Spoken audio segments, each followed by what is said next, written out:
আমার কেন জানি মনে হচ্ছে এই অসভ্য সাম্প্রদায়িক কট্টরপন্থী চরমপন্থী এই সন্ত্রাসী হিন্দুদের কারণে আল্লাহর রাসূলের যে ভবিষ্যৎবাণী গাজওয়াতুল হিন্দ, সেই গাজওয়াতুল হিন্দের দামামা হয়তো এদের কারণে বেজে উঠবে। আপনারা ঘুমাই গেছেন নাকি? আমি আপনাদেরকে একটা ঘটনা শোনাইয়া তারপরে শেষ করব। মনোযোগ আছে তো? আল্লাহ রাসূল বলে গিয়েছেন কিয়ামতের আগে এই ভারতবর্ষে একটা যুদ্ধ হবে, গাজওয়াতুল হিন্দ। এই ভারতবর্ষে একটা যুদ্ধ হবে। আমি কি হাদিসটা বলবো? এই হাদিসের বর্ণনাকারী সাহাবী হচ্ছেন সাউবান রাদিয়াল্লাহু আনহু। তিনি বলছেন আল্লাহর রাসূল বলেছেন ইসাবাতান মিন উম্মতি আহরাজাহুমাল্লাহু মিনান নার। আল্লাহর নবী বলেছেন আমার উম্মতের দুটি দলকে আল্লাহ তাআলা জাহান্নামের আগুন থেকে মুক্তি দিয়েছেন। সুবহানাল্লাহ। কয়টা দল? আস্তে বলবেন না, জোরে বলেন, কয়টা দল? এখন যে দুই দলের জন্য জাহান্নামের আগুন মাফ, এই দুই দলে আমরা শামিল হতে চাই কি চাই না? এই দুইটা দলে কিন্তু আমাদের শামিল হওয়ার সুযোগ আছে। আল্লাহর নবী বলেছেন ইসাবাতান মিন উম্মতি আহরাজাহুমাল্লাহু মিনান নার। আমার উম্মতের দুটি দলকে আল্লাহ জাহান্নাম থেকে মুক্তি দিবেন। এই কথা শুনে আবু বকর রাদিয়াল্লাহু আনহু বললেন, ওগো আল্লাহর নবী, আমি আমার জানমাল সবকিছু দিয়ে ওই দুই দলে শামিল হয়ে যাব। আল্লাহু আকবার। সাহাবীরা জান্নাতের পাগল ছিলেন, জান্নাতের কথা শুনলেই তারা পাগল পারা হয়ে যেতেন। রাসূল বলেছেন, ওই যে বদরের মাঠে বললেন, এটা বদরের যুদ্ধের মাঠ নয়, এটা হলো জান্নাতে যাওয়ার একটা উপায়। আসো, জান্নাতের দিকে আসো। একজন যুবক সাহাবী খেজুর খাচ্ছিলেন, খেজুর ফেলে দিয়ে বললেন খেজুর খেলে জান্নাতে যেতে লেট হয়ে যাবে। তলোয়ার হাতে নিয়ে যুদ্ধ ঝাঁপিয়ে পড়েছেন। আল্লাহু আকবার। এই ছিল রাসূলের সাহাবীরা, জান্নাতের কথা শুনলে তারা পাগল পারা হয়ে যেতেন। সুবহানাল্লাহ। রাসূল বললেন আমার উম্মতের দুটি দলকে আল্লাহ জাহান্নাম থেকে মুক্তি দিয়েছেন। সেই দুই দলের প্রথম দল হলো ইসাবাতুন তাগজুল হিন্দ। ইসাবাতুন তাগজুল হিন্দ। হাদিসের শব্দগুলো খেয়াল করেন। নবীজি বলেছেন এক দল হলো হিন্দুস্তানের কিয়ামতের আগে একটা কঠিন যুদ্ধ হবে, সেই যুদ্ধে যে সকল মুসলমান অংশগ্রহণ করবে, হাদিসের শব্দগুলা শুনেন, যুদ্ধে শহীদ হওয়া নয়, যুদ্ধে অংশগ্রহণ করা। আবারও বলছি, যুদ্ধে শহীদ হওয়া নয়। সেই যুদ্ধে যারা অংশগ্রহণ করবে আল্লাহ তাদেরকে জাহান্নাম থেকে মুক্তি দিয়ে দিবে। ভারতবর্ষে একটা যুদ্ধ হবে। মনে রাখবেন, আমরা মুসলমানরা যুদ্ধপ্রিয় নই, আমরা শান্তিপ্রিয়। আমরা কাউকে আঘাত করি না, তবে তার মানে এই নয় যে কেউ আঘাত করলে আমরা চুপচাপ থাকবো। আমরা কাউকে আঘাত করি না, এটা ঠিক, তবে আক্রান্ত হলে আমরা কাউকে ছেড়েও দেই না। মুসলমান সিংহের জাতি। একটা সিংহ ঘুমিয়ে আছে, তাকে ঘুমায় থাকতে দেন।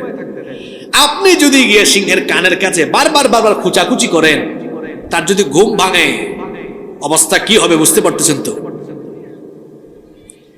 গুজরাটের কসাই, পৃথিবীর কুখ্যাত সন্ত্রাসী, কুখ্যাত খুনি নরেন্দ্র মোদীকে বলবো, তোমার এই বিজেপির গুন্ডা পান্ডা আর আরএসএস এর গুন্ডা পান্ডা দিয়ে যদি ভারতবর্ষে দাঙ্গা লাগিয়ে আমাদের মুসলমান ভাই বোনদের উপর নির্যাতন চালাতেই থাকো, আমরা বসে থাকবো না। গাজওয়াতুল হিন্দের চেতনায় আমরা যখন ঐক্যবদ্ধ হব, দিল্লিতে কালেমার পতাকা আমরা উড়িয়ে দেব।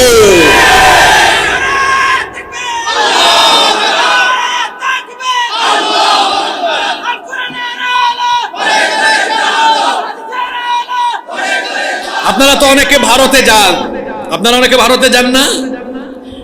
আমিও 2-3 বার গিয়েছি, কিন্তু 2017 পরে আর যাইতে পারি না। 17 সালে একবার লাস্ট গেলাম, যখন এয়ারপোর্টে আটকে দিয়েছে, হ্যারেস করেছে। ওরা তো আবার এইরকম আমাদের মতো জুব্বা টুব্বা দেখলে, টুপি দাড়ি দেখলে খুব ভয় পায়। কলকাতা এয়ারপোর্টে আটকায় রেখে বিদায় করে দিয়েছে, এরপর থেকে আর যাই না। কিন্তু প্রায় 8-10টা স্টেট ঘুরেছি, বিশেষ করে যে সকল জায়গাগুলোতে আমাদের পূর্বপুরুষদের তৈরি করা স্থাপনা, নিজের চোখে সেগুলো দেখেছি।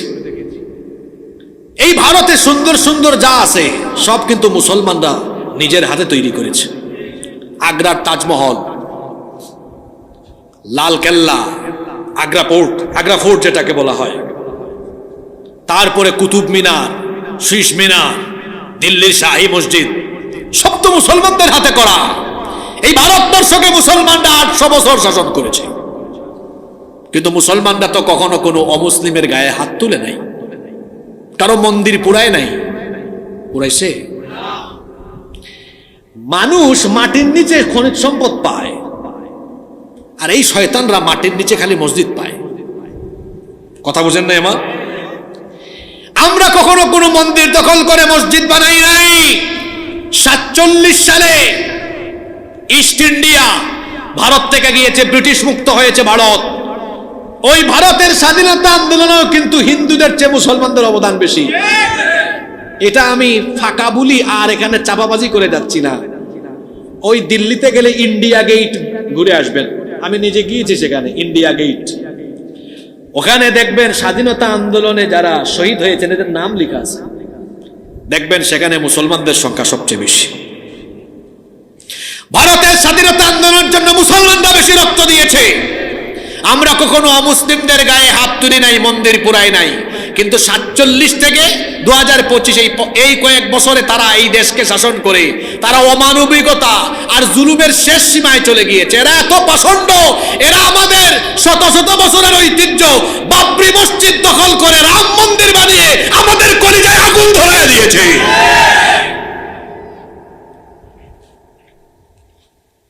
আপনাদের মনে আছে কিনা, তাবরিজ নামক এক যুবককে পিটিয়ে পিটিয়ে হত্যা করেছে জয় শ্রীরাম না বলার কারণে।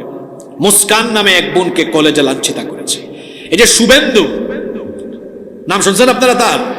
2 দিন ধরে বক্তব্য দেয়, কয় গাজাকে যেভাবে ইসরায়েল মাটির সাথে মিশিয়ে দিয়েছে, ভারতবর্ষে আমরা মুসলমানদের সবকিছু মাটির সাথে মিশিয়ে দেব। আমরা বলতে চাই, আমাদের মুসলমান ভাই বোনদের উপরে যদি এরকম নিপীড়ন নেমে আসে, আমরা বসে থাকবো না।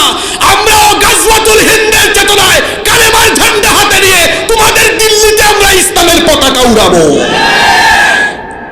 এখন তাদের তো কিছু মিডিয়া আছে যারা খুব লাফাই অনেক কথা বলে। যে ময়ূখ রঞ্জন একটা আসে না, ব্যাং যেমন লাফায় ও তেমন লাফায়। থাকবে না, বাংলাদেশটা থাকবে না, তোর বাপের দেশ বাংলাদেশ থাকবে না। মাঝখানে বলছিল না চট্টগ্রাম থাকবে না, চট্টগ্রাম থাকবে না, কে নিয়ে যাবে? তোর বাপের দেশ এটা। চট্টগ্রামের দিকে হাত বাড়ায় দেখ, বীর চট্টগ্রামের মুসলমানেরা সেই কালো হাত ভেঙে চুরে গুড়িয়ে দিবে। কই সিলেট থাকবে না? আমার বাড়ি তো সিলেট, জানেন নি আপনারা? তা আমরাও কইছি ওইয়া হামাও বাদে দইরা বাদাম দিব, কিতা দিমু? আমাদেরকে চিনে না, ব্যাককলের দল। আমাদের একটা সোনালী ইতিহাস আছে। হযরত শাহজালাল মুজাররদ ইয়ামানি রহমাতুল্লাহ আলাইহি ইয়ামান থেকে সিলেটে এসেছেন, গৌর গোবিন্দকে সিলেট থেকে বের করে দিয়েছেন। আমরা শাহজালালের রুহানি সন্তানেরা এখনো জীবিত আছি। আমাদের শাহজালাল রহমাতুল্লাহ আলাইহি যেভাবে গৌর গোবিন্দকে সিলেট থেকে উৎখাত করে দিয়েছেন, হযরত শাহজালাল রহমাতুল্লাহ আলাইহির রুহানি সন্তানরাও সিলেটের মাটির দিকে কেউ কালো হাত বাড়ালে সেই হাতকে ভেঙে টুকরা টুকরা করে দিবে। তারা কি বলে আপনারা এগুলো দেখেন কিনা জানি না, মাঝে মাঝে তারা তাদের টেলিভিশনে দেখায় বাংলাদেশ আর ভারত যদি যুদ্ধ হয় বাংলাদেশ পারবে না। আপনাদের কি মনে হয়? সন্দেহ আছে? হ্যাঁ, শুনেন, হাদিসও বলে যাব, বাস্তবতা দিয়েও বোঝাবো। যদি কোনো কারণে বাংলাদেশ আর ভারতের কোনোদিন যুদ্ধ হয়, বাংলাদেশের সাথে এরা পারবে না। ভৌগোলিক কারণে পারবে না, রাজনৈতিক কারণেও। কারণ বাস্তবিক কারণে দেখবেন বাংলাদেশের সাথে ভারতের যুদ্ধ হলে চীন এসে বাংলাদেশের পক্ষ নেবে। আর আমাদের আশেপাশে আরো 2-4টা দেশ আছে, এটার নাম আর বললাম না, যাদের কাছে পারমাণবিক অস্ত্রশস্ত্র আছে। এর একদম জামাতের সাথে খাড়াই থাকবে। বাস্তবিক কারণেও ভারত পারবে না। আমি বাস্তবিক কারণ বাদ দিয়ে, আমাদের তো ইমান আছে, ইমানই কারণে এরা জীবনেও, কারণ হলো রসুল বলে গিয়েছেন ভারতবর্ষে একটা যুদ্ধ হবে, সেই যুদ্ধে অনেক মুসলমান শহীদ হবে, কিন্তু এই যুদ্ধে মুসলমানদেরকে বিজয়ী করে দিবেন কে? বলবেন হুজুর কেমনে পারবো, এত বড় একটা দেশ, হ্যাঁ, ওদের প্রায় 30 ভাগের 1 ভাগ আমরা, 130 কোটি জনসংখ্যা, আর আমাদের কত? 18 কোটি বা 20 কোটি হইলেও হইতে পারে, 18 বা 20 কোটি। ওদের কত কোটি? কথা বলেন না কেন আপনারা? কেমনে পারবো? ওদের মিলিটারি সেনা বেশি, আমাদের সেনা কম, ওদের যুদ্ধ বিমান, ওদের যুদ্ধের অন্যান্য সরঞ্জাম সব বেশি, আমাদের সব কম, কেমনে পারবে? শোনেন, ওদের সব আছে, আমাদের সব না থাকলেও আমাদের ইমান আছে, ওদের ইমান নাই। আজকে একটা আয়াত পড়ছি না, একটা না 2টা আয়াত পড়ছি না, একটা আয়াতে তখন পড়ছি, আরেকটা বাকি রেখে দিছিলাম এই পয়েন্টের সাথে এই আয়াতটা পড়ার জন্য। আপনারা কি 8-10 মিনিট মনোযোগী থাকতে পারেন? আমি কি আয়াতটা পড়বো না মুনাজাত দিয়ে দিব? এবার শুনেন, ওরা যে পারবে না, কেন পারবে না শুনেন। সূরা আনফালের 64-65 নম্বর আয়াত, এগুলা বাড়িতে পড়বেন। কেন পারবে না শুনেন। ইয়া আইয়ুহান নাবিয়্যু হাররিদিল মুমিনিনা আলাল কিতাল, হে নবী, মুমিনদেরকে আপনি যুদ্ধের ব্যাপারে উৎসাহিত করেন, ইনকারেজ করেন। যুদ্ধকে মুমিনরা ভয় পায় না, কারণ যুদ্ধে শহীদ হয়ে গেলে আমাদের জীবন সফল, আমাদেরকে বিনা বিচারে বিনা হিসাবে জান্নাত দিবেন কে? এই জন্য আমার জাতীয় কবি বলেছেন, উহারা চাহুক দাসের জীবন, আমরা শহীদি দরজা চাই। নিত্য মৃত্যু ভিতরা, আমরা মৃত্যু কোথায় খুঁজে বেড়াই, আমরা মৃত্যুকে ভয় পাই না। এজন্য আল্লাহ নবীকে আল্লাহ বলেছেন, ও নবী, মুমিনদেরকে ইনকারেজ করেন, যুদ্ধের ব্যাপারে উৎসাহিত করেন। কেন তাদেরকে উৎসাহিত করবেন? তার কারণ হলো, মনোযোগ দিয়ে শোনেন, ইয়াকুম মিনকুম 20 সাবিরুনা ইয়াগলিবু মিআতাইন, ইয়াকুম মিনকুম 20 সাবিরুন। নবী, যদি মুমিনদের মধ্যে ধৈর্য ধারণ করে জিহাদে অংশ নেওয়া 20 জন হয়, কয়জন? ইয়াগলিবু মিআতাইন, 200 জনের উপর তারা বিজয়ী হয়ে যাবে। সুবহানাল্লাহ কইতে ইচ্ছে করে না। হিসাব বুঝবেন, 20 জন কতজন কাফিরের উপর বিজয়ী হবে? জোরে বলেন, জোরে। আয়াত কিন্তু শেষ হয় নাই, বাকিটুকু শুনেন। ওয়া ইয়াকুম মিনকুম মিআতুন ইয়াগলিবু আলফাম মিনাল্লাযীনা কাফারু বিআন্নাহুম কওমুল লা ইয়াফকাহুন। ওয়া ইয়াকুম মিনকুম মিআ, আর যদি মুমিনের সংখ্যা 100 জন হয়, ইয়াগলিবু আলফাম মিনাল্লাযীনা কাফারু, 1000 কাফিরের উপরে তারা বিজয়ী হয়ে যাবে। ঠিক আছে, সুবহানাল্লাহ তো কইলেন, এবার আমার এই হিসাবটা দেন তো। 20 জনে, সবাই বলেন। যুবক ভাইরা কি ঘুমায় গেছে নাকি? আমি দুর্বল মুসলমান দেখতে পারি না। বীর চট্টলার মানুষ বীর পুরুষের মতো কথা বলবে। 20 জন কত জনের উপরে? আর 100 জন? যারা হিসাব ক্যালকুলেটর ছাড়া পারবেন তো বলেন, আর যারা পারেন না ক্যালকুলেটর মারেন। 200 ভাগ 20, 1000 ভাগ 100, ফলাফল একটাই হবে। কত হয় বলেন? হ্যাঁ, কত হইছে? 10। কত হইছে? 1000 ভাগ 100 সমান 10, আবার 200 ভাগ 20 সমান। কুরআনের কি মজা দেখেন না আপনারা, হিসাবের সিস্টেম দেখেন।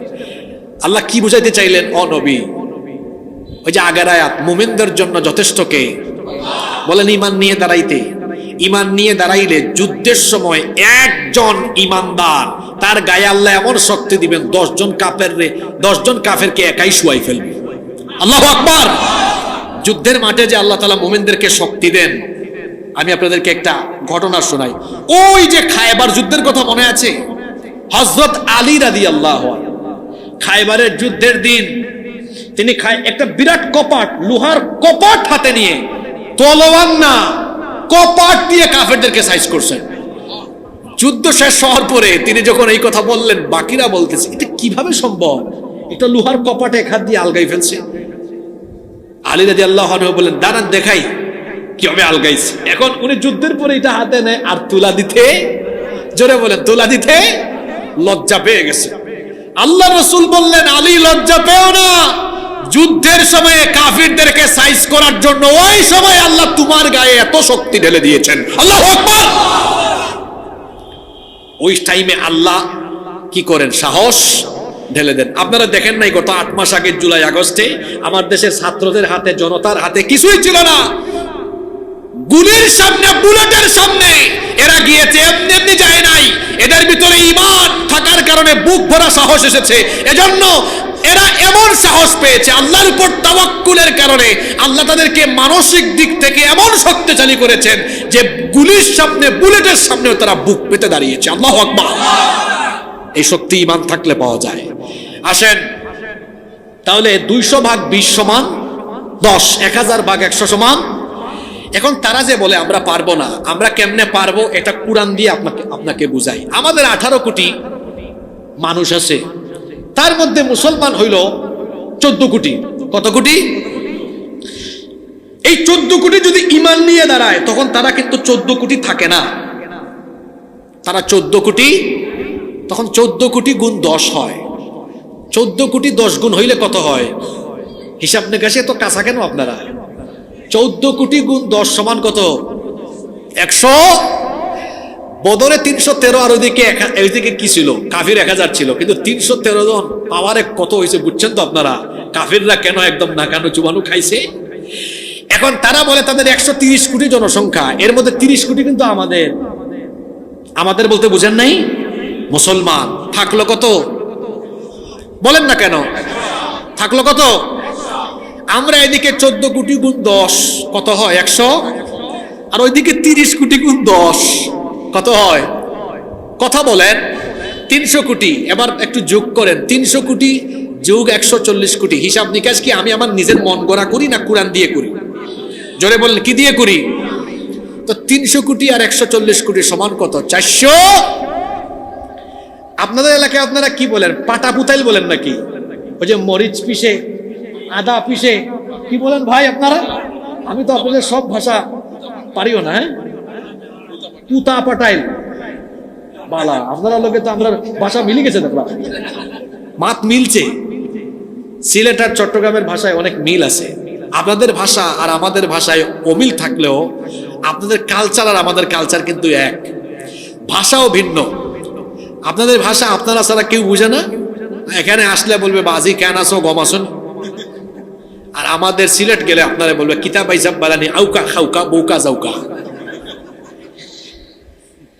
ওইদিকে 30 কোটি, এইদিকে 10 কোটি। 30-এ হয় 300, 10-এ আর সরি এদিকে 14-এ হয় কত? 100। পাটা পুতাইলের মাঝখানে যা আসলে, পাটা পুতাইলের মাঝখানে কিছু দিলে তা যেমন একেবারে কিমা কিমা হয়ে যায়, একেবারে যেভাবে পিষে একেবারে মিহি হয়ে যায়।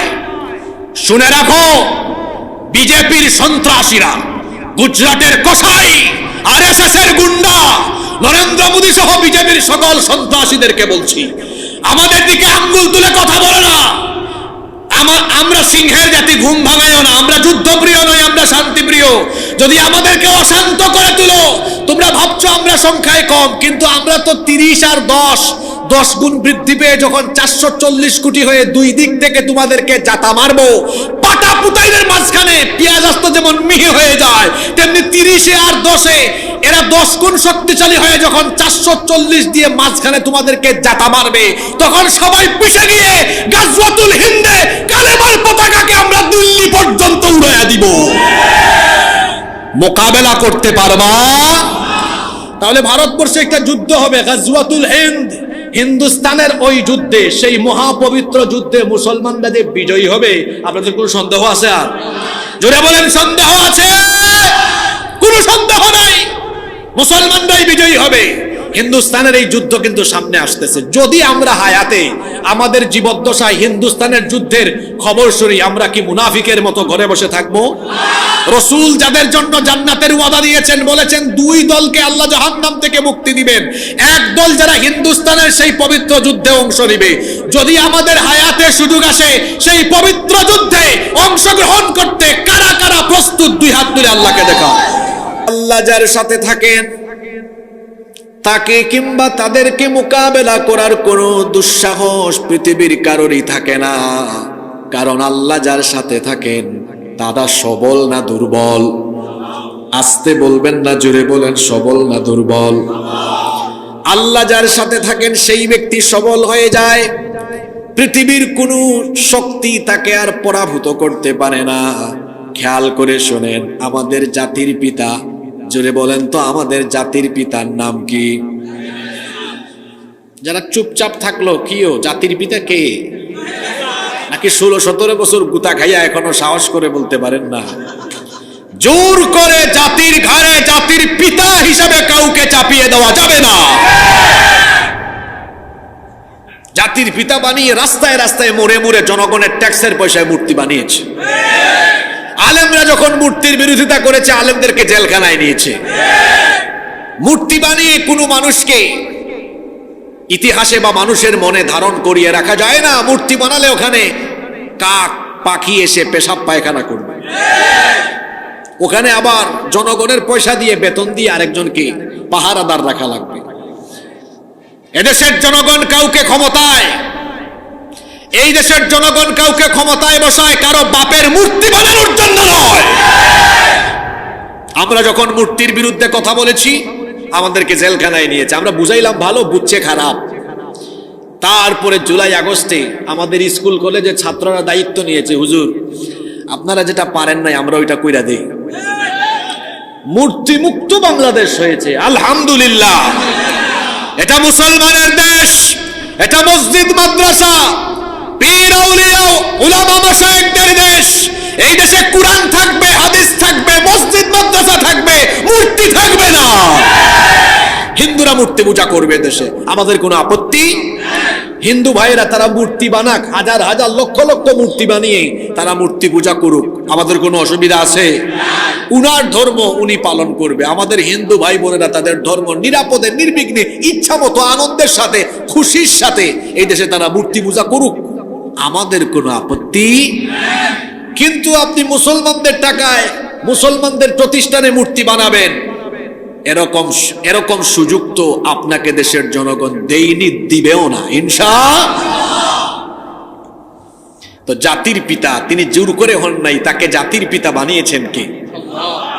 মিল্লাতা আবিকুম ইব্রাহিম, তোমাদের মিল্লাতের পিতা হলেন ইব্রাহিম। সুবহানাল্লাহ। আমাদের জাতির পিতা সাইয়েদনা ইব্রাহিম আলাইহিস সালামকে আল্লাহ এমন এক কওমের জন্য নবী বানিয়ে পাঠিয়েছেন, গোটা কওমের লোকেরা ছিল মূর্তি পূজারী। আপনারা সবাই সেই ঘটনা জানেন, লম্বা ঘটনা আমি না বলে যেটা বোঝাতে চাচ্ছি সেখানে চলে যাই। মূর্তিগুলো ভাঙার অপরাধে সাইয়েদনা ইব্রাহিম আলাইহিস সালামকে যখন নমরুদ আর তার সাঙ্গপাঙ্গরা গ্রেফতার করলো, এরপরে যখন ইব্রাহিম আলাইহিস সালামকে আগুনে পুড়িয়ে মৃত্যুদণ্ড কার্যকর করার জন্য তারা সিদ্ধান্ত নিল, বিশাল আয়তনের এলাকা জুড়ে আগুনের কুণ্ডুলি জ্বালালো। বিশাল আয়তনের এলাকা জুড়ে আগুনের কুণ্ডুলি জ্বালিয়ে তারপরে তারা ইব্রাহিম আলাইহিস সালামকে সেই আগুনের কুণ্ডুলিতে নিক্ষেপ করার যাবতীয় প্রস্তুতি সম্পন্ন করলো। ফেরেশতা এসে বললেন, ওগো আল্লাহর খলিল, ইমানের দাওয়াত দেওয়ার কারণে আজ আপনি কঠিন পরীক্ষার সম্মুখীন হয়েছেন। আপনার এই বিপদে আমরাও মর্মাহত, আমরাও সবাই ব্যথিত, আমরা সবাই মর্মাহত। ফেরেশতা বলল, আপনি আমাকে হুকুম করেন, আপনি যদি বলেন তো আমি নমরুদের জ্বালিয়ে দেওয়া, প্রজ্বলিত করে দেওয়া বিশাল এই অগ্নিকুণ্ডকে আমি সাগরে নিক্ষেপ করে দিব। জাতির পিতা ইব্রাহিম আলাইহিস সালাম তখন বললেন, ফেরেশতা তুমি যে আমাকে এই কথা বললে, আমাকে সাহায্য করতে এসেছো, তুমি কি আল্লাহর হুকুমে এসেছো নাকি নিজে থেকে সাহায্য করতে চাচ্ছ? ফেরেশতা বলল, আল্লাহ আমাকে হুকুম করেন নাই, আমি নিজে থেকেই আপনার সাহায্যে এগিয়ে আসতে চাইছি।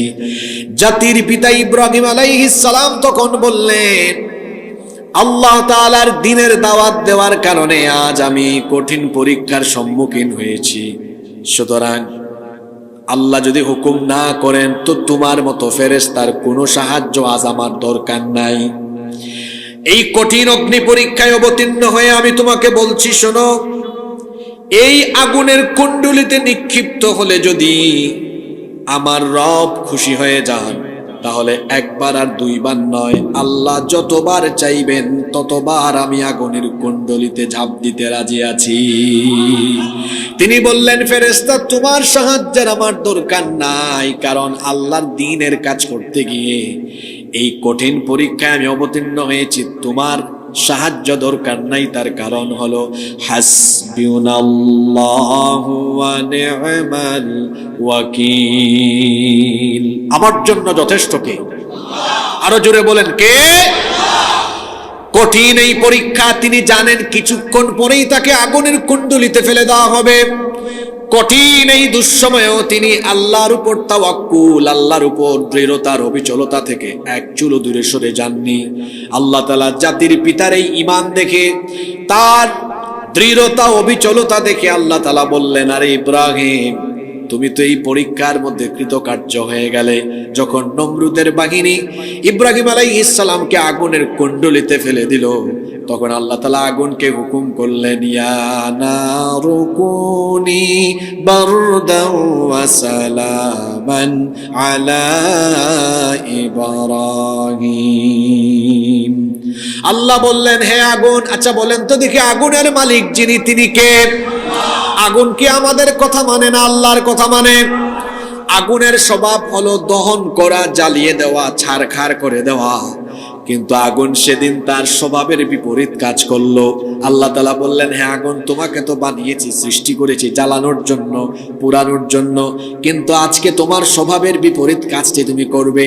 ইয়া নারু কুনি বারদাও ওয়া সালামান আলা ইব্রাহিম, হে আগুন, তুমি আমার খলিল ইব্রাহিমের জন্য শান্তিদায়ক, আরামদায়ক হয়ে যাও।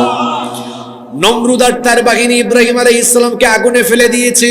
তারা খুব আনন্দ ফুর্তি করছে, মনে মনে বলছে, আমাদের দুশমন, আমাদের শত্রু ইব্রাহিম আজকে আগুনে পুড়ে শেষ হয়ে যাবে। তারা খুব ফুর্তি করতেছে, আনন্দ করতেছে।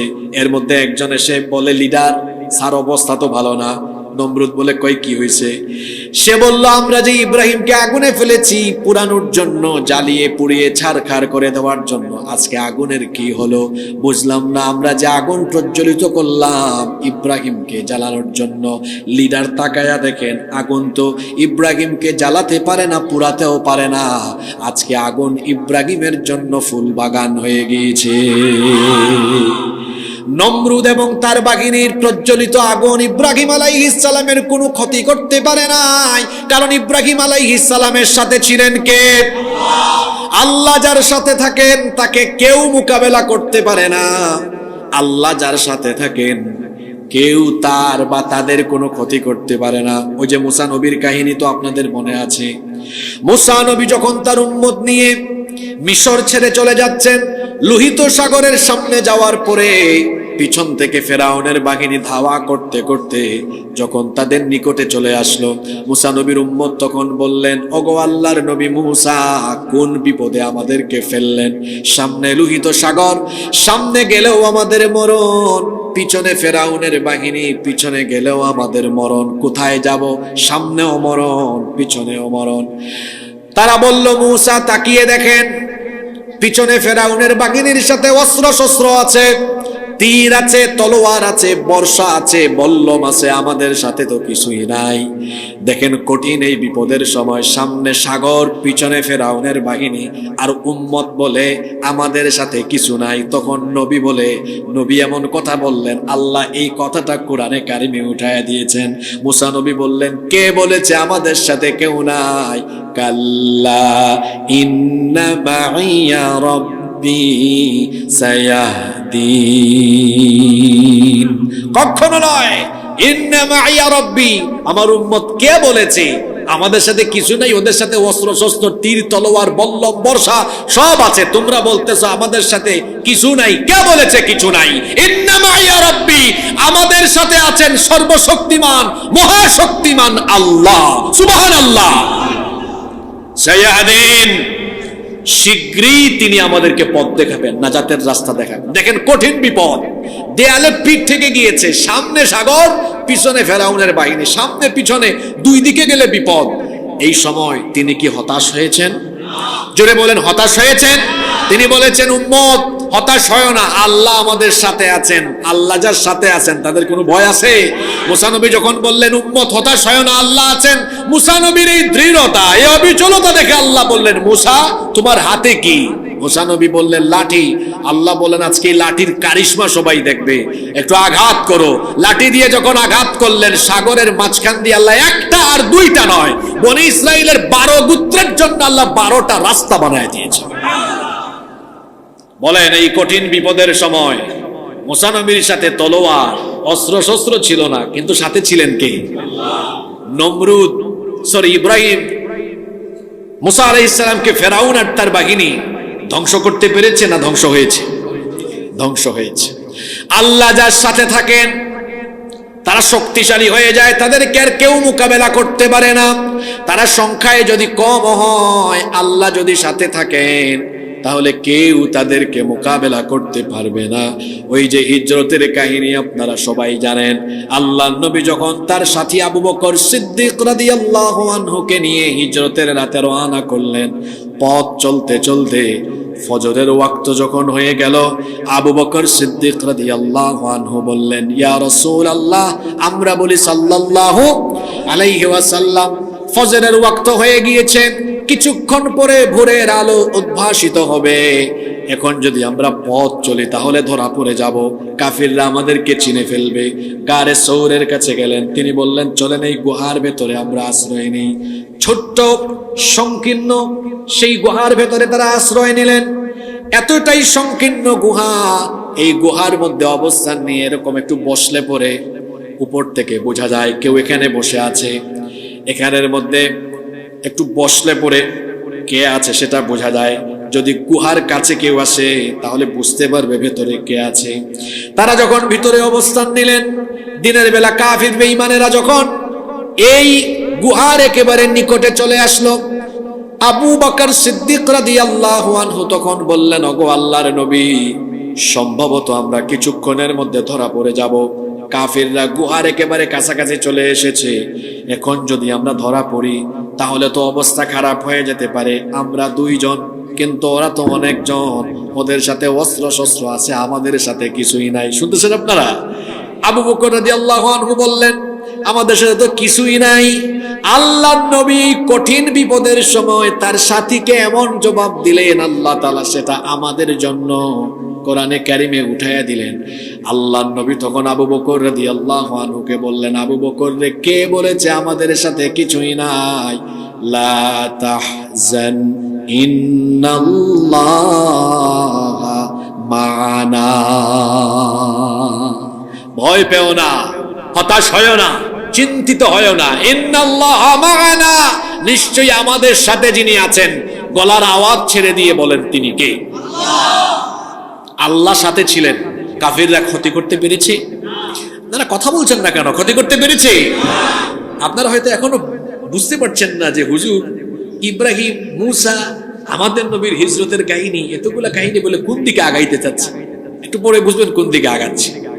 হাসবুকাল্লাহু ওয়া মান ইত্তাবাআকা মিনাল মুমিনিন, মুমিনদের জন্য অস্ত্র শস্ত্র সংখ্যা এগুলা যথেষ্ট নয়। মুমিনদের জন্য এতটুকু এনাফ যে আল্লাহ যদি তাদের সাথে থাকেন তাদেরকে কেউ মোকাবেলা করতে পারে না। পৃথিবীতে যুগে যুগে কালে কালে আমরা সংখ্যা দিয়ে, সক্ষমতা দিয়ে বিজয়ী হইনি। পৃথিবীতে প্রত্যেক যুগে প্রত্যেকটি কালে আমরা আমাদের ইমানি চেতনা, ইমানি তেজ আর তাকওয়া, তাওয়াক্কুল দিয়ে আমরা কাফির কুফফারদের উপর বিজয়ী হয়েছি। সংখ্যা দিয়ে কি পৃথিবীতে কখনো মুসলমানরা বিজয়ী হয়েছে? ইসলামের প্রথম যুদ্ধের নাম কি? বদরের যুদ্ধ। এই যুদ্ধে বলেন তো মুসলমানদের সক্ষমতা বেশি ছিল না কাফিরদের সক্ষমতা বেশি ছিল? খেয়াল করে শুনেন। যুবক ভাইরা আসে না ঘুমাই গেছে? আজকে যুবকদেরকে বেশি দরকার। এটা যুবকদের ওয়াজ, কারণ লড়াই তো করতে পারবে যুবকেরা, ঠিক কি না? সংখ্যা দিয়ে, অস্ত্র শস্ত্র, বাহন, এগুলো দিয়ে মুসলমানরা কোন যুগেই বিজয়ী হয় নাই। মুসলমানরা বিজয়ী হয়েছে আল্লাহর সাহায্যে। ইসলামের প্রথম যুদ্ধ বদরের যুদ্ধ। আল্লাহ তাআলা এই যুদ্ধের কথা আমাদেরকে স্মরণ করিয়ে দিচ্ছেন। কোরআনে কারীমের 3 নম্বর সূরা, সূরা আলে ইমরানের 123 নম্বর আয়াতে আল্লাহ তাআলা বলছেন, وَلَقَدْ نَصَرَكُمُ اللَّهُ بِبَدْرٍ وَأَنْتُمْ أَذِلَّةٌ فَاتَّقُوا اللَّهَ لَعَلَّكُمْ تَشْكُرُونَ। আর অবশ্যই আল্লাহ তোমাদেরকে বদরে সাহায্য করেছেন যখন তোমরা ছিলে হীনবল, যখন তোমরা ছিলে দুর্বল। দেখেন সকল দিক থেকে মুসলমানরা কাফিরদের থেকে পিছিয়ে ছিল। সৈন্য সংখ্যা কাফিরদের 1000, মুসলমানদের 313। সৈন্য সংখ্যার দিক থেকে মুসলমানরা পিছিয়ে। সেই যুগে যুদ্ধের বাহন ছিল উট ঘোড়া। উট ঘোড়া বাহনের দিক থেকেও মুসলমানদের থেকে কাফেররা এগিয়ে। তখন যুদ্ধের যে অস্ত্রশস্ত্র ছিল, তলোয়ার, তীর, বর্ষা, বল্লম, সবকিছুতে কাফেররা এগিয়ে। মুসলমানদের সবার কাছে অস্ত্র নাই, কারো কাছে আছে ডাল। এইরকম ছিল অবস্থা। সকল দিক থেকে কাফেররা এগিয়ে। অর্থবল, সৈন্যবল, জনবল, যুদ্ধের বাহন এবং সকল যুদ্ধের উপাদান কাফিরদের সবকিছু বেশি। কাফেররা সমৃদ্ধ, কাফেররা সক্ষমতায় এগিয়ে, মুসলমানরা সক্ষমতা পিছিয়ে। মুসলমানরা যখন এই অবস্থায় বদরের ময়দানে চলে গেল, আল্লাহর নবী এই 313 জন দুর্বল মুসলমানদেরকে নিয়ে বদরের ময়দানে যখন দাঁড়ালেন, আল্লাহ তাআলা তার নবীকে জানালেন, ও নবী, আপনি আপনার 313 জন সাহাবীদেরকে বলেন, এই বদরি সাহাবীদেরকে বলেন, চিন্তার কোনো কারণ নাই, টেনশনের কোনো কারণ নাই, লড়াই তাদেরকে করতে হবে না। তারা যদি ঈমানি তেজ নিয়ে শুধু ময়দানে কাফেরদের সামনে দাঁড়াতে পারে, লড়াই তারা করা লাগবে না। আসমান থেকে আমি আল্লাহ ফেরেশতা পাঠায়া কাফেরদেরকে শায়েস্তা করে বদরের ময়দানে আপনাকে আমি বিজয় দিয়ে দিব। আল্লাহ তাআলা তার নবীর সাথে যে ওয়াদা করেছেন, আল্লাহ কি নবীর সাথে করা ওয়াদা পূরণ করেন নাই? জোরে বলেন, করেন নাই? সূরা আনফালের 12 নম্বর আয়াতে আল্লাহ বলছেন, ইয ইউহি রাব্বুকা ইলাল মালাইকাতি আন্নী মাআকুম ফাসাব্বিতুল লাযীনা আমানু সাউলকি ফি কুলুবিল লাযীনা কাফারুর রা'বা ফাদরিবু ফাওকাল আ'নাক। আল্লাহ তাআলা বলছেন, ইয ইউহি রাব্বুকা ইলাল মালাইকাতি, স্মরণ করো যখন তোমার রব ফেরেশতাদেরকে ওহী করলেন, আদেশ করলেন, আন্নী মাআকুম, অবশ্যই আমি তোমাদের সাথে আছি। আল্লাহ ফেরেশতাদেরকে ডেকে বললেন, ফেরেশতারা বদরের ময়দানে যাও, কি আমার মুমিনদেরকে এমন ভাবে সাহায্য করো যাতে করে আমার মুমিনরা, আমার ইমানদার বান্দারা যুদ্ধের ময়দানে অটল থাকে, অবিচল থাকে। আল্লাহ তাআলা ফেরেশতাদেরকে বললেন যাও, আর নবীকে বললেন, নবী এরা যুদ্ধের মধ্যে হেরে যাবে, কারণ প্রথম দফায় আমি কি করব, সাউলকি ফি কুলুবিল লাযীনা কাফারুর রু'ব, আমি কাফেরদের অন্তরে ভীতির সঞ্চার করে দিব। বলেন তো, দিলের মধ্যে সাহসের সঞ্চার করা আর দিলের মধ্যে ভীতি সঞ্চার করার মালিক কে? আল্লাহ তাআলা তার নবীকে বললেন, কাফিরদের অন্তরের ভেতরে আমি ভয় ঢুকাইয়া দেব। আর ফেরেশতা আমি পাঠালাম, ফেরেশতাদেরকে আল্লাহ আদেশ করলেন। কোরআনে কারীমের শব্দ চয়নের নমুনা কত চমৎকার দেখেন।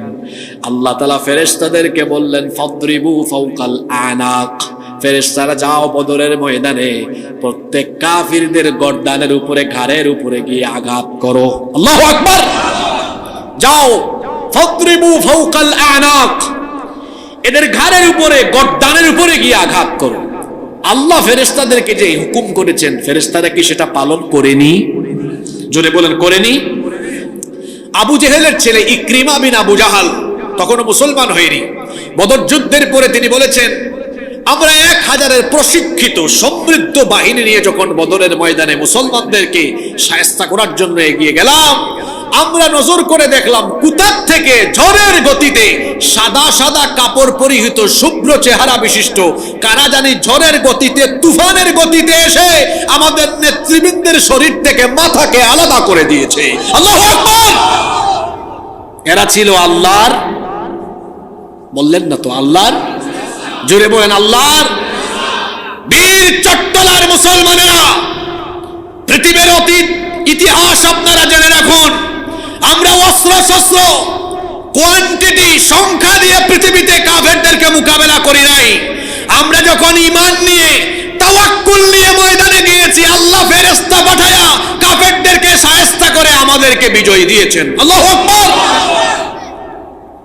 হাসবুকাল্লাহু ওয়া মান ইত্তাবাআকা মিনাল মুমিনিন। মুমিনদের জন্য কে যথেষ্ট? জোরে বলেন, কে যথেষ্ট? আজকে ফিলিস্তিন, পার্শ্ববর্তী দেশ ভারত, মুসলমানরা সেখানে নির্যাতিত, নিপীড়িত। পৃথিবীর 200 কোটি মুসলমান, অনেকেই কথা বলে না। বর্তমানে গাজা এবং রাফায় যে পরিস্থিতি চলছে, শুধু প্রতিবাদ করলেই হবে না। এই মুহূর্তে বর্তমান এই পরিস্থিতিতে গাজা এবং রাফায় অসভ্য বর্বর ইহুদিরা যে গণহত্যা চালিয়েছে, মজলুম মুসলমানদের পক্ষে লড়াই করা, ইসরায়েলের বিরুদ্ধে এই মুহূর্তে জিহাদ করা, যুদ্ধ করা 200 কোটি মুসলমানদের জন্য ফরজে আইন হয়ে গিয়েছে। আমার কাছে দলিল আছে, সূরা নিসা পড়বেন 75 নম্বর আয়াত। মক্কা থেকে হিজরত করে রাসূল এবং তার সাথে সাহাবীরা মদিনায় গেলেন, কিন্তু আর্থিক দৈন্যদশা এবং শারীরিক অক্ষমতার কারণে দুর্বল কিছু ঈমানদার, অসহায় কিছু ঈমানদার নারী, পুরুষ আর শিশু হিজরত করে মদিনায় যেতে পারলেন না। এরা মক্কায় থেকে গেলেন। মক্কার কাফিরেরা এদের উপরে অবর্ণনীয় জুলুম আর নির্যাতন যখন চালালো, তখন এই মজলুম নারী, পুরুষ আর শিশুরা আল্লাহর দরবারে তখন 3টা আবেদন করলো। জোরে বলেন, কয়টা? 1 নাম্বার আবেদন করলো, আল্লাহ এই জালিমদের হাত থেকে আমাদেরকে রক্ষা করো। 2 নাম্বার আবেদন করলো, আল্লাহ আমাদের জন্য তোমার তরফ থেকে অভিভাবক পাঠাও। 3 নাম্বার আবেদন করলো, আল্লাহ তোমার তরফ থেকে আমাদের জন্য সাহায্যকারী পাঠাও। এই মজলুমরা যখন 3টা আবেদন করলো, মনে রাখবেন মজলুম আর আল্লাহর মাঝখানে কোনো পর্দা। এজন্য আল্লাহর নবী বলেছেন, ইত্তাকু দাওয়াতাল মাজলুম, মজলুমের বদদুয়া থেকে নিজেকে বাঁচাও, কারো উপরে জুলুম করবেন না। কারণ যার উপর জুলুম করবেন, মজলুমের চোখের পানি জালিমের জন্য অভিশাপ হয়ে ফিরে আসে।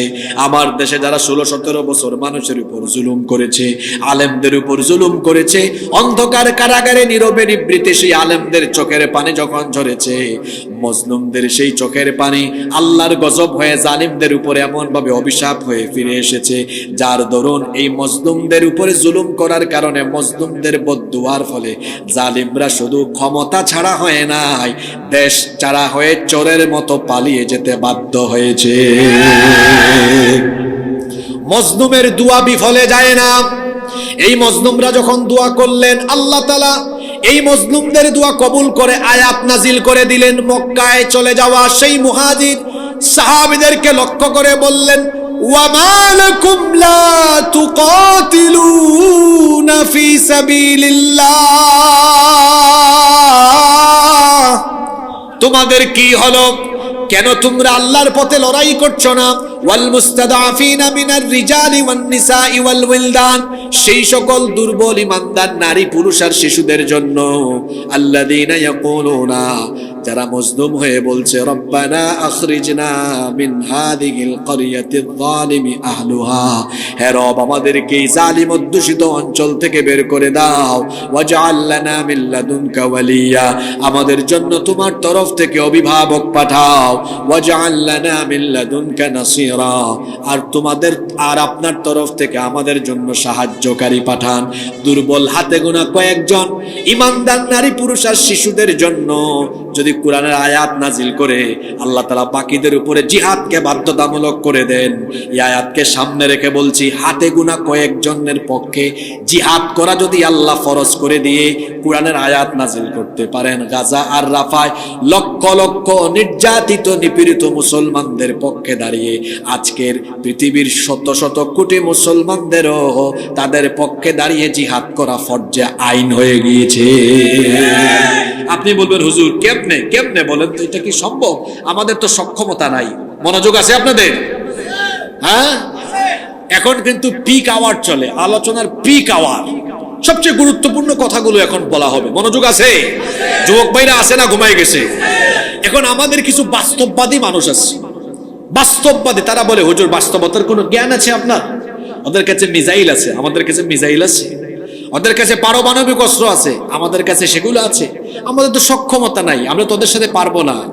আর আমি আপনাকে বলছি শুনেন, ওদের সব আছে, আমাদের কিছু নাই, ঠিক আছে, কিন্তু আমাদের কাছে এমন জিনিস আছে যেটা ওদের কাছে সেটা কি না, সেটা কি ঈমান। সেটা কি? আমাদের ঈমান আছে, ওদের ঈমান। বদরের ময়দানে 313 জনের সবার কাছে অস্ত্র শস্ত্র বেশি ছিল না, কাফেরদের সবার কাছে অস্ত্র ছিল, কিন্তু বদরের ময়দানের প্রত্যেকটা মুমিনের ভেতরে ঈমান ছিল, কাফেরদের কাছে ঈমান ছিল না। ঈমান থাকার কারণে আল্লাহ তাআলা সাহায্য করে কাফেরদের উপর বিজয় দিয়েছে। আজকে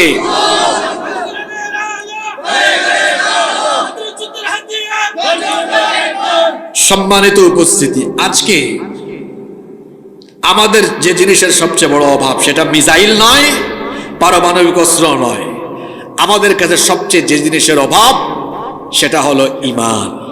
কিসের অভাব? আচ্ছা, যে অঞ্চল নিয়ে কথা বলতেছি ওই অঞ্চলের নাম কি? ফিলিস্তিন। বলেন, এই অঞ্চলের নাম কি? ফিলিস্তিন, জেরুজালেম, মসজিদে আকসা। অতীতে কোন যুগে সক্ষমতার অস্ত্র দিয়ে বিজয় হয় নাই, এটা বিজয়ী হয়েছে আল্লাহর সাহায্যে। আমি আপনাকে কুরআন থেকে হাদিস থেকে শোনাব, মনোযোগ আছে সবার?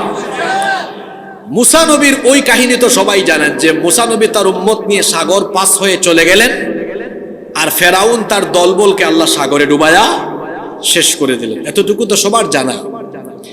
মুসা নবী যখন তার উম্মত নিয়ে ওই পারে চলে গেলেন, তিনি তার উম্মত নিয়ে এখন কোথায় যাবেন?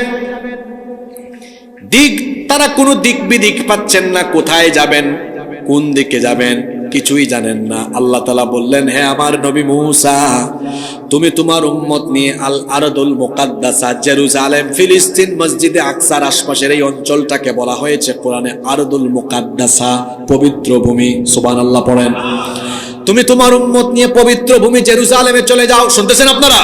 খুব জরুরি ঘটনা কিন্তু এটা। মুসা নবী বললেন, আল্লাহ আমি ওই জায়গায় কেমনে যাব? কারণ ওই জায়গাকে তো বর্তমানে দখল করে রেখেছে আমালিকা সম্প্রদায়। জোরে বলেন, কোন সম্প্রদায়? আমালিকা সম্প্রদায়। সবাই বলেন, কোন সম্প্রদায়?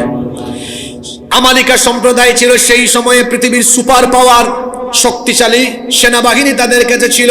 মুসা নবী বললেন, আল্লাহ আমি আমার দুর্বল উম্মত নিয়ে যদি সেখানে যাই, আমালিকা সম্প্রদায় তো একবারে পিষে ফেলবে, আমরা কি করে যাব সেখানে? আমাদের অস্ত্র শস্ত্র কিছুই নাই, ওরা তো সব দিক থেকে সমৃদ্ধ। আল্লাহ তাআলা বললেন, মুসা কে বলেছে তোমার সাথে কিছু নাই? তোমার সাথে তো আমি আছি। সুবহানাল্লাহ। আল্লাহ যার সাথে আছেন তাকে কি কেউ মোকাবেলা করতে পারে নাকি? আল্লাহ বললেন, মুসা নবী তুমি শুধু তোমার উম্মত নিয়ে সেখানে যাও, জিহাদের উদ্দেশ্যে যাও, লড়াই তোমার উম্মতকে করা লাগবে না। শুধু তোমার উম্মত নিয়ে যদি সেখানে যাও, তারা যদি ঈমান নিয়ে দাঁড়াতে পারে, আমি আল্লাহ তাআলা ফেরেশতার মাধ্যমে বিজয় দিয়ে ওই ভূমির ভাগ্য তোমার উম্মতের জন্য আমি লিখে দিব। এই ঘটনা আমি বানিয়ে বানিয়ে বলছি না, শুনেন। কোরআনে কারীমের 5 নম্বর সূরা সূরাতুল মাইদা এর 21 থেকে 26 নম্বর আয়াতে এই ঘটনা এসেছে। মুসা নবী এবার তার উম্মতকে বললেন, ইয়া কওমি দুখুলুল আরদাল মুকাদ্দাসাতাল্লাতী কাতাবাল্লাহু লাকুম ওয়া লা তারতাদ্দু আলা আদবারিকুম ফাতানকালিবু খাসিরিন। তিনি বললেন, হে আমার সম্প্রদায়, আল্লাহ আদেশ করেছেন এই পবিত্র ভূমিতে প্রবেশ করো। আল্লাহ তাআলা আদেশ করেছেন সেখানে যাওয়ার জন্য। আল্লাহ এই ওয়াদাও করেছেন, যদি তোমরা সেখানে আমার সাথে যাও, ওই ভূমি আল্লাহ তোমাদের ভাগ্যে লিখে দিবেন। সুবহানাল্লাহ।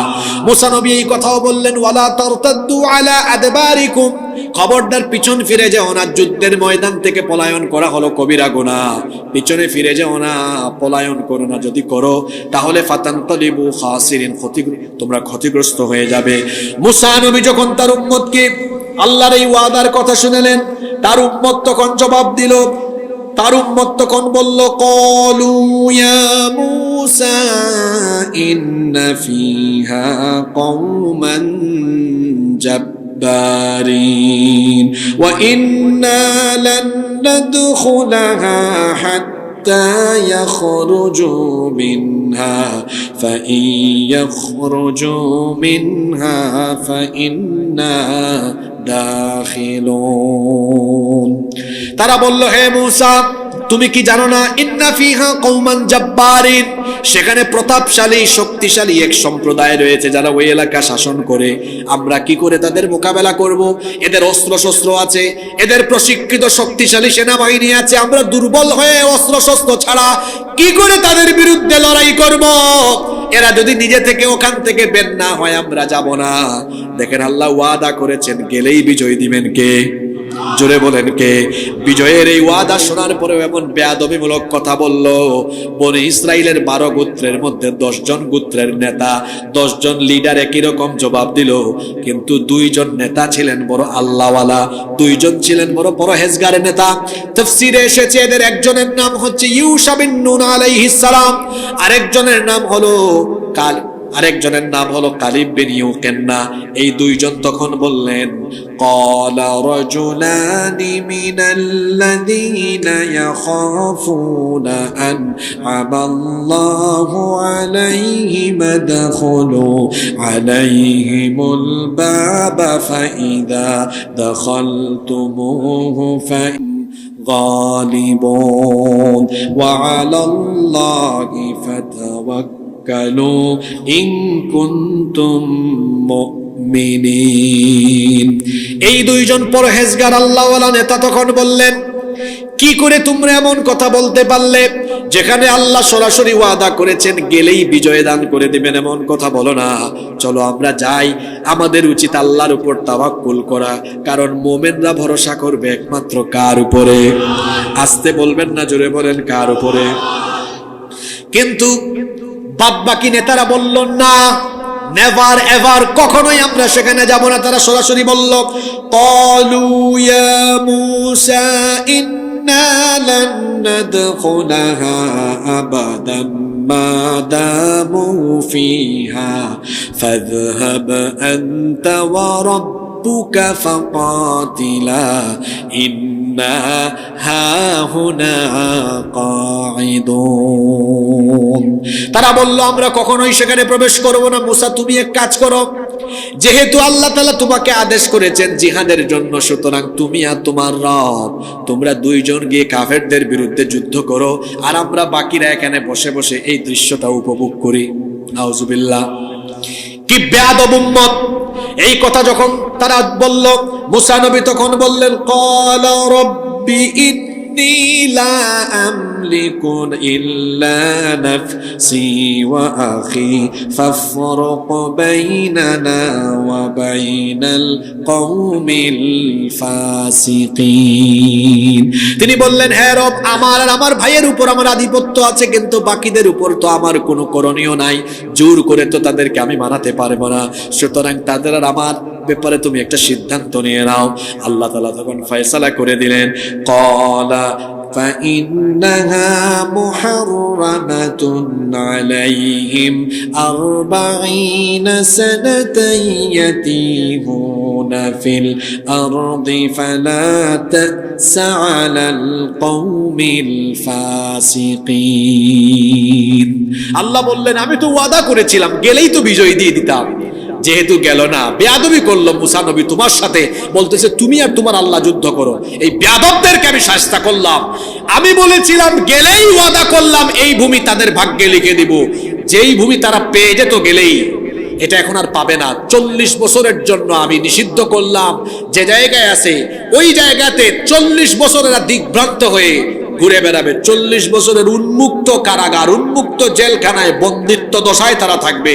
ময়দানে তিহ প্রান্তরে এরা 40 বছরের উন্মুক্ত কারাগারে ঢুকে গেল। কি কারাগার? জোরে বলেন। উন্মুক্ত কারাগার মানে বুঝছেন, চতুর্দিকে কোনো দৃশ্যমান দেয়াল নাই, শিকল নাই। এরা এমন এক মুসিবতে বলল, খেয়াল করেন, প্রতিদিন ভোরবেলা সকালবেলা তারা তাদের বাড়ির উদ্দেশ্যে, মিশরের উদ্দেশ্যে হাঁটা আরম্ভ করে। সূর্যাস্তের টাইমে দেখে সকালবেলা যেখান থেকে হাঁটা আরম্ভ করছে, সন্ধ্যাবেলা ওই জায়গায় আবার আসছে। মানে বিষয়টা হইলো এমন, মীরনগর থেকে সকালে হাঁটা আরম্ভ করছে, সন্ধ্যায় দেখে এখনো মীরনগরেই আছে। এই মুসিবত কত বছরের জন্য? শুধু হাসলে হবে না, কাহিনীটা শুনলে হবে না, শিক্ষা নিতে হবে। জিহাদের হুকুম আসার পরে, জিহাদের পরিস্থিতি তৈরি হওয়ার পরে এরা জিহাদে না যাওয়ায় আল্লাহর গজবে পড়েছিল। আজকে ফিলিস্তিনে মজলুম ফিলিস্তিনিদের উপরে অসভ্য দখলদার ইহুদিরা যে গণহত্যা চালাচ্ছে, এই ইহুদিরা আল্লাহর গজবে পড়বে, এতে কোনো সন্দেহ নাই। তবে এই মজলুমদের এই জুলুম দেখেও পৃথিবীতে মুসলমান যারা এদের পক্ষে দাঁড়ায়নি, কথা বলেনি, ইহুদিদের উপরে আল্লাহর গজব যখন পড়বে তার আগে এই মুনাফিক নামধারী মুসলমানদের উপর আল্লাহর গজব পড়বে। এটা এখান থেকে শিক্ষা নেন আপনি, এদের উপর গজব আসে নাই। আচ্ছা, খেয়াল করে শুনেন, কাহিনী কিন্তু সামনে আরো মজা, আমাদের জন্য অনেক শিক্ষা আছে। মনোযোগ আছে? কষ্ট হচ্ছে আপনাদের? মোনাজাত দিয়ে দিব। এই বিপদ আসলো মুসিবত এদের উপর কত বছরের জন্য? উন্মুক্ত কারাগার।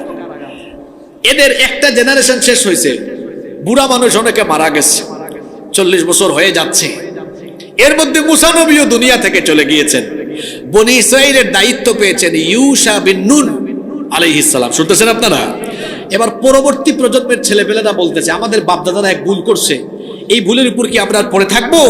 তারা তওবা করলো, ইউশা বিন নুন আলাইহিস সালামের কাছে গেল, আল্লাহ যে আমাদেরকে গজবে ফেলছেন এটা থেকে আমরা বাঁচতে চাই। তিনি বললেন বাঁচার একমাত্র উপায় হলো তওবা করে আল্লাহর হুকুম মতো ওই জেরুজালেমে গিয়ে কাফেরদের বিরুদ্ধে যুদ্ধ করা। আল্লাহু আকবার। তারা বলল আমরা তওবা করলাম। তিনি বললেন তওবা করলেই হবে না, আল্লাহর ওই হুকুম পালন করতে হবে। জেরুজালেমে গিয়ে সেই আমালিকা শক্তিশালী সম্প্রদায়ের বিরুদ্ধে জিহাদ করতে হবে। তবে আল্লাহর ওয়াদা এখনো বলবৎ আছে, আল্লাহর হুকুম মতো ওখানে গেলে সাহায্য করবেন কে? খেয়াল করে শুনেন, দুর্বল ঈমান হয়ে গেছে যাদের, সক্ষমতা দিয়ে মুসলমান বিজয়ী হয় না। গিয়েছেন এবার দলবল নিয়ে জেরুজালেমকে পুনরুদ্ধার করার জন্য। আমালিকা সম্প্রদায় মসজিদে আকসা সহ গোটা জেরুজালেমকে দখল করে রেখেছে। তুমুল যুদ্ধ শুরু হয়েছে। যুদ্ধ চলতে চলতে জুমার দিনে আসরের নামাজের সময়, হাদিসটা বুখারী শরীফে এসেছে, খেয়াল করে শুনেন, যুদ্ধ করতে করতে করতে করতে মুসলমানরা, ইমানদাররা বিজয়ী হয়ে যাচ্ছে, এরকম একটা পরিস্থিতিতে কাফেররা পরাজিত হওয়ার দ্বার প্রান্তে। দিনটা ছিল জুমার দিন। জোরে বলেন কোন দিন? সময়টা হচ্ছে আসরের সময়। কোন সময়? আমাদের উম্মতের সাপ্তাহিক ইবাদতের দিন হলো জুমাবার, কিন্তু ওই উম্মতের সাপ্তাহিক ইবাদতের দিন ছিল শনিবার। কি বার? এখন আসরের সময় ইউশা বিন নুন আলাইহিস সালাম খেয়াল করতেছেন, আহারে যুদ্ধের তো অবস্থা এমন, মুসলমানরা বিজয়ের দ্বার প্রান্তে, ইমানদারেরা, কাফেররা পরাজিত হওয়ার পথে আছে, কিন্তু সূর্যটা যদি ডুবে যায় তাহলে শনিবার আরম্ভ হবে, আর শনিবার সাপ্তাহিক ইবাদতের দিন হওয়ায় যুদ্ধ বিগ্রহ বন্ধ থাকবে। কাফেররা যদি রবিবারে আবার আসে, যুদ্ধ যদি আজকে শেষ না হয়, অমীমাংসিত অবস্থায় থাকে, তো রবিবারে তারা আরো তাদের মিলিটারি, তাদের সেনা বাড়িয়ে আরো শক্তি নিয়ে আসতে পারে, তখন যুদ্ধ আরো কঠিন হয়ে যেতে পারে। খেয়াল করে শুনেন, আমি হাদিসের মতন নস মূল টেক্সট আপনাদের সামনে পড়ি। ইউশা বিন নুন আলাইহিস সালাম আকাশের দিকে মাথা তুললেন, সূর্যের দিকে তাকিয়ে বলছেন, ইন্নাকি মা'মুরাতুন ওয়া আনা মা'মুর। তুমিও আল্লাহর আদিষ্ট, আমিও আল্লাহর আদিষ্ট, অর্থাৎ উভয়ে আদেশ মানি কার? সুতরাং আমি যা বলার আল্লাহকেই বলতে হবে। তিনি তখন বললেন, আল্লাহুম্মা হবিসহা আলাইনা, হে আল্লাহ তুমি তো সূর্যের মালিক, আসরের সময় হয়ে গেছে, কিছুক্ষণ পর সূর্য ডুবে যাবে, কিন্তু আমাদের উপর একটু দয়া করো, আজকে সূর্যকে থামিয়ে দাও, ততক্ষণ এই কাফেরদের হাত থেকে জেরুজালেম মসজিদে আকসা পুনরুদ্ধার করে আমরা এখানে কালিমার পতাকা উড়াই না যতক্ষণ। পৃথিবীর ইতিহাসে মাত্র একবার সূর্যকে থামিয়ে দেওয়া হয়েছিল, শুধুমাত্র ওই জেরুজালেম আর মসজিদে আকসা পুনরুদ্ধারের জন্য। আল্লাহু আকবার! কি থামিয়ে দেওয়া হয়েছে? আল্লাহর উপর ঈমান থাকলে আকাশের সূর্য আপনার অনুগত করে দিবেন কে? চিন্তা করছেন আপনি? দোয়া করলেন, আল্লাহুম্মা হবিসহা আলাইনা, হে আল্লাহ সূর্যটাকে তুমি থামিয়ে দাও। আল্লাহ দোয়া কবুল করলেন। ফাহুবিসাত হাত্তা ফাতাহাল্লাহু আলাইহি, আল্লাহ সূর্যকে থামিয়ে দিলেন ততক্ষণ, ঈমানদাররা বিজয়ী হয় না যতক্ষণ। আল্লাহ সূর্যকে বললেন, হে সূর্য স্থির হও, একদম থেমে থাকো। আজকে ডুববে না ততক্ষণ, স্থির থাকবে তুমি ততক্ষণ। এই জেরুজালেমে ঈমানদারেরা কাফেরদের উপরে বিজয়ী হবে না যতক্ষণ সূর্য থেমে থাকবে আজকে ততক্ষণ। আল্লাহু আকবার। সূর্যকে থামিয়ে দিয়ে আল্লাহ তাআলা ঈমানদারদেরকে বিজয় দিয়ে জেরুজালেম আল্লাহ ঈমানদারদের হাতে তুলে দিয়েছেন। বলেন অতীতেও আমরা কি শক্তি দিয়ে, সংখ্যা দিয়ে, অস্ত্র দিয়ে আমরা কি জেরুজালেম কাফিরদের থেকে মুক্ত করেছি না আল্লাহর সাহায্যে? তবে তারা আল্লাহর সাহায্য পেয়েছিলেন, তাদের কোয়ালিটি ছিল, তাদের মধ্যে কিছুই ছিল না, কিন্তু ছিল কি? জোরে বলেন ছিল কি? ঈমান থাকলে অসম্ভব সম্ভব হয়ে যায়। যুবক ভাইরা, আপনাদের উদ্দেশ্যে একটা ঘটনা বলি। রাসূল একদিন সাহাবীদের সামনে বলছেন কুস্তান্তনিয়ার ব্যাপারে, যেটা বর্তমান তুরস্কের ইস্তাম্বুল, অটোমান সাম্রাজ্যের রাজধানী ছিল এটা। আপনারা অটোমান সাম্রাজ্যের নাম শুনেছেন, এর আগে এটা বাইজেন্টাইনরা দখল করে রেখেছিল। ঐতিহাসিকগণ বলছেন পৃথিবী যদি একটা দেশ হতো, গোটা পৃথিবী এক দেশ হতো, তাহলে আভিজাত্য আর সৌন্দর্যের কারণে কুস্তান্তনিয়া, কনস্টান্টিনোপল পৃথিবীর রাজধানী হয়ে যেত। আল্লাহু আকবার। রাসূলের সময়ে এটা কাফির কুফাররা দখল করে রেখেছে। আল্লাহ রাসূল বলছেন, শোনেন, সাহাবীদেরকে বলছেন, হাদিস শোনেন, লাতুফতাহান্নাল কুস্তান্তনিয়া, অবশ্যই কনস্টান্টিনোপল আমার উম্মত বিজয় করবে। ফালা নি'মাল আমিরু আমিরুহা ওয়ালা নি'মাল জাইশু জাইশুহা, কতই না উত্তম, কতই না মঙ্গলময় সেই সেনাপতি আর সেই সেনাবাহিনী যারা এই কনস্টান্টিনোপল বিজয় করবে। সুবহানাল্লাহ। রাসূলের জবান থেকে এটা শোনার পরে সাহাবায়ে কেরাম, সাহাবীদের পরবর্তী যুগ, বিভিন্ন যুগে মুসলমানরা চেষ্টা করেছে কনস্টান্টিনোপল বিজয় করে রাসূলের এই ভবিষ্যৎবাণী বাস্তবায়নের জন্য। কিন্তু দুঃখের ব্যাপার হলো রাসূলের ওফাতের পরে 800 বছর পর্যন্ত মুসলমানদের কেউ কনস্টান্টিনোপল বিজয় করতে পারেনি। শুনতেছেন আপনারা? রাসূলের ওফাতের 800 বছর পরে, কত বছর পরে? উসমানীয় খেলাফতের সময়ে সুলতান মুহাম্মদ বিন মুরাদ আল ফাতিহ, মাত্র 21 বছর বয়সী সুলতান, এই যুবক তার বাহিনী নিয়ে কনস্টান্টিনোপল বিজয় করেছেন। কথা বুঝে থাকলে বলেন তো, এই যুদ্ধের সেনাপতির বয়স কত বছর? 21 বছরে মানুষ বুড়া হয়ে যায়, তাই না? কি বলেন আপনারা, বুড়া হয় না? শোনেন, আল্লাহর সাহায্য এমনি এমনি আসে না। আজকে আমরা আল্লাহর সাহায্য পাই না কেন জানেন? আমাদের ইমানের রোগ ঢুকছে। এরা যখন কনস্টান্টিনোপল বিজয় করলেন, তখন সবাই মিলে পরামর্শ করলেন, রাসূলের ভবিষ্যৎবাণীর বাস্তবায়ন হয়েছে। রাসূলের ওফাতের কত বছর পরে হয়েছে? আমরা 2 রাকাত নামাজ পড়ে আল্লাহর শুকরিয়া জানাবো। সিদ্ধান্ত হলো এই নামাজটা জামাতে পড়া হবে। কিন্তু আজকের এই নামাজে ইমামতি করবেন তিনি, বালেগ হওয়ার পর থেকে আজ পর্যন্ত তাকবীরে উলার সাথে জামাতে নামাজ আদায় করেছেন যিনি। কথা কি বুঝছেন? শুধু জামাতে নামাজ না, আমরা অনেকেই জামাতে নামাজ পড়ি, কিন্তু শর্ত হলো মা'আত তাকবীরাতিল উলা, প্রথম তাকবীর, তাকবীরে উলার সাথে। এখন আর কেউ সামনে যায় না। কিছুক্ষণ পরে অল্প অল্প করে হেঁটে সামনে এগিয়ে যাচ্ছেন ওই 21 বছরই কমান্ডার, সেনাপতি সুলতান মুহাম্মদ বিন মুরাদ আল ফাতিহ।